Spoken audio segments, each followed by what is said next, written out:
Lord Mount beaten کو اپنی زندگی کے آخر تک یہ یقین نہیں تھا کہ وہ کبھی بوڑھے ہو سکتے ہیں۔ وہ پوری زندگی میں معمولی زکام کے علاوہ کبھی کسی بڑی بیماری میں مبتلا نہیں ہوئے۔ 70 سال سے زیادہ عمر ہونے کے باوجود جب بھی وہ براڈ لینڈز میں ہوتے تو صبح 2 گھنٹے گھڑ سواری ضرور کرتے تھے۔ زندگی کے آخر میں انہوں نے اپنا پسندیدہ کھیل پولو چھوڑ دیا تھا کیونکہ وہ پہلے جیسے صحت مند نہیں رہے تھے، لیکن اس کے باوجود ان کی بھرپور زندگی میں کوئی کمی نہیں آئی تھی۔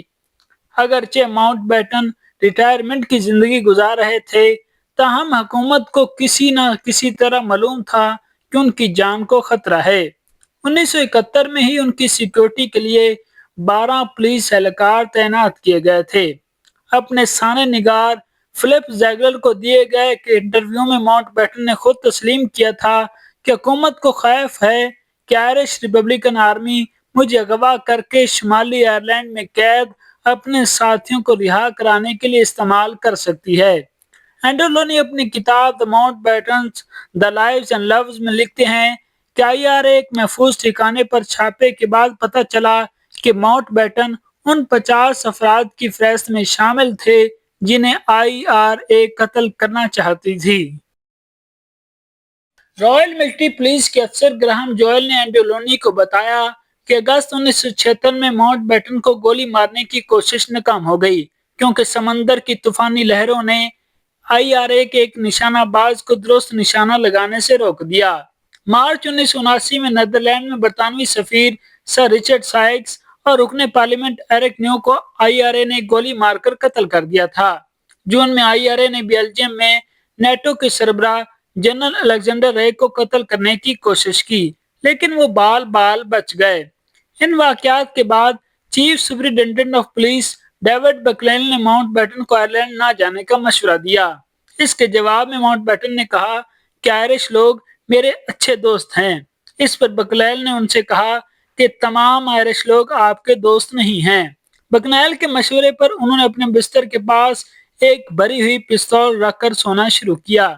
اینڈرو لونی لکھتے ہیں کہ جولائی 1979 میں گراہم جوئل نے ماؤنٹ بیٹن کو درپیش خطرے کا جائزہ لیتے ہوئے کہا تھا کہ ماؤنٹ بیٹن کی کشتی ان کے لیے خطرناک ہو سکتی ہے کیونکہ کوئی بھی رات کے وقت خاموشی سے اس پر سوار ہو سکتا ہے۔ انہیں تشویش تھی کہ بیلفاسٹ میں رجسٹرڈ ایک کار کئی بار سمندر کے کنارے آتے ہوئے دیکھی گئی تھی۔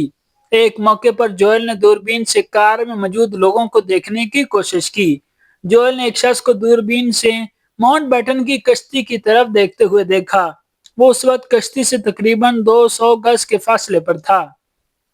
جوئل کی رپورٹ کو نظر انداز کر دیا گیا اور ماؤنٹ بیٹن کی سیکورٹی آئرش پولیس کے حوالے کر دی گئی۔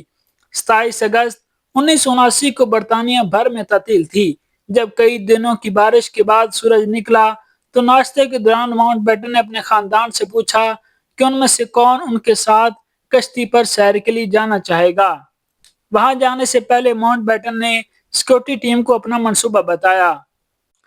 دوربین اور پستولوں سے لیس سیکورٹی اہلکاروں نے اپنے فوڈ اسکارٹ کار جیٹی پر پارک کی۔ ایک گارڈ کو سمندری لہروں کی وجہ سے قے آنا شروع ہو گئی۔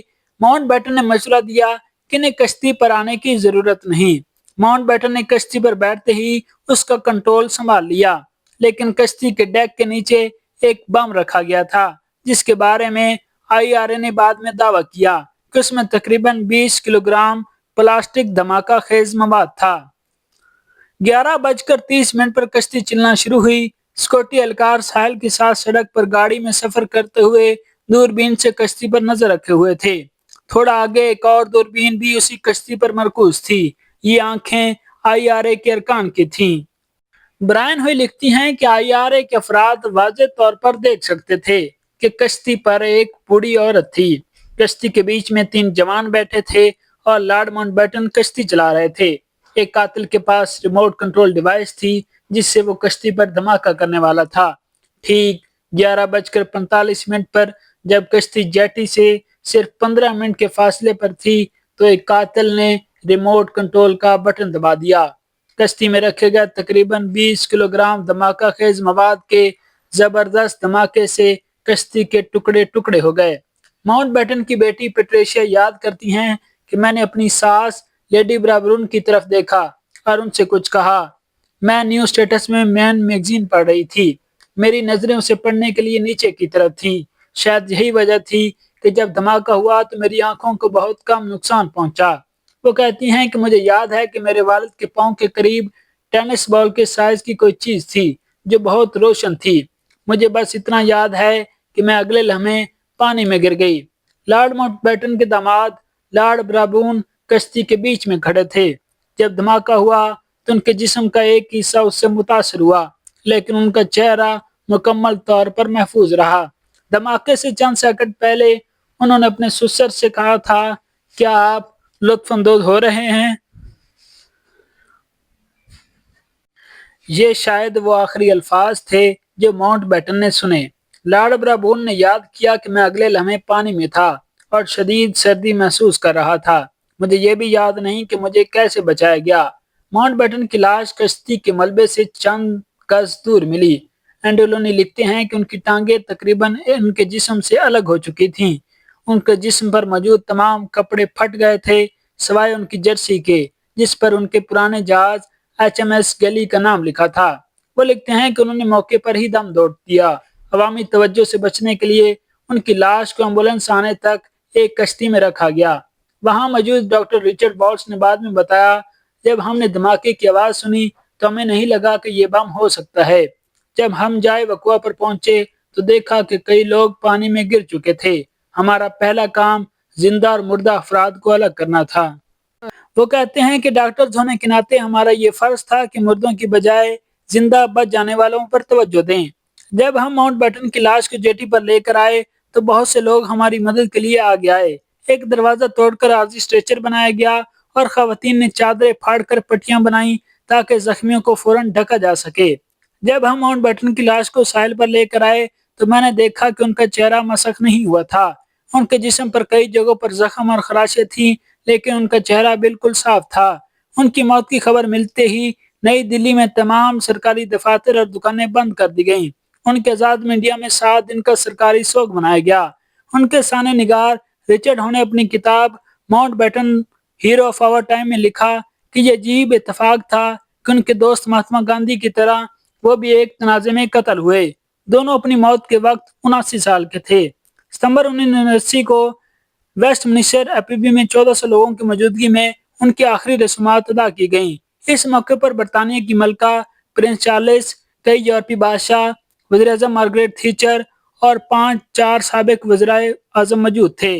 IRA نے ذمہ داری قبول کی۔ کچھ ہی دیر بعد IRA نے ایک بیان جاری کر کے ماؤنٹ بیٹن کے قتل کی ذمہ داری قبول کی۔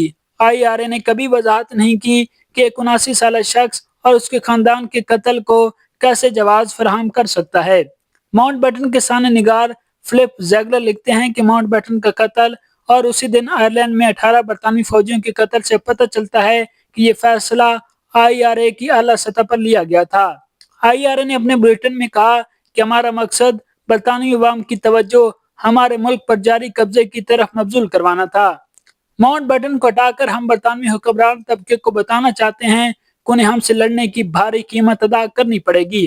ماؤنٹ بیٹن کے قتل کے بعد IRA کی مہم کے لیے عوامی حمایت کم ہو گئی۔ اسی وقت برطانیہ کی وزیر اعظم بننے والی مارگریٹ تھیچر نے IRA کی ایک سیاسی تنظیم کے بجائے ایک مجرمانہ تنظیم قرار دیا۔ برطانوی وزیر اعظم مارگریٹ تھیچر نے IRA کے جنگجوؤں کو دیے گئے جنگی قیدیوں کا درجہ بھی واپس لے لیا۔ دھماکے کے چند گھنٹوں کے اندر IRA پولیس نے اپنی تاریخ کی سب سے بڑی تفتیش شروع کی تاکہ قاتلوں کو پکڑا جا سکے۔ بالآخر IRA کے 2 افراد 24 سالہ فرانس میگل اور 31 سالہ تھامس مکمین کو گرفتار کیا گیا۔ دونوں کے خلاف صرف حالاتی شواہد ملے۔ دونوں کے قبضے سے دھماکہ خیز مواد، جیلنگ نائٹ اور ماؤنٹ بیٹن کی کشتی شیڈو 5 سے سبز رنگ کے کچھ نشانات ملے۔ نومبر 1979 کو 3 ججز اور مسلم بینچ نے میگل کو شک کا فائدہ دیتے ہوئے بری کر دیا۔ مکمین کو 2 شواہد کی بنیاد پر ماؤنٹ بیٹن کے قتل کا مجرم قرار دیا گیا۔ سبز رنگ اور نائٹرو گلیسرین کے نشانات ملنے کے بعد عدالت نے تسلیم کیا کہ ماؤنٹ بیٹن کی کشتی پر بم انہوں نے ہی نصب کیا تھا۔ تاہم دھماکے کے وقت وہ جائے وقوع سے 70 میل دور پولیس کی حراست میں تھے۔ تھامس مکمین کو عمر قید کی سزا سنائی گئی، لیکن وہ 1998 میں گڈ فرائیڈے کے معاہدے کے تحت رہا ہو گئے۔ انہوں نے مجموعی طور پر 19 سال برطانوی جیل میں گزارے۔